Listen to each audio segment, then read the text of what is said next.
ang comment niya, bakit si Ace kasali? Nasa 1x bet siya. Tapos, alam mo ba nakakagulat? Nung kinik ko yung M5 greatest players, alam mo si number 1 sa voting? Siya!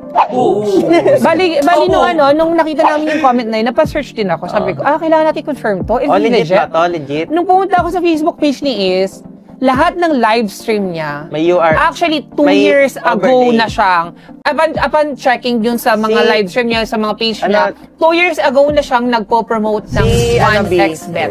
Gusto lang namin malaman kung bakit ganon. Kami na ba nakapokus si Monta? Bakit may nakalusot? Eto guys, so M3 picture siya. And sa upper right, makikita nyo ba yan? Merong logo nung betting site. So, M3 pala. M3 pala. Kami last, 1 month lang kami, 1 month pa na kami sa rivalry. Oo. Parang lahat na kami, sa watch party namin, sa stream namin. Yes. As in lahat. Sa lahat. Basta marinig mo yung ML, kami doon. Elbow kami sa lahat.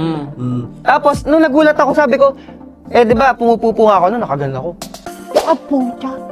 Legit? Nagabag, no? Siyempre, parang company ka na malaki. Siyempre, lahat ng hindi nila mo dyan, mo eh. Parang, dinedman nyo?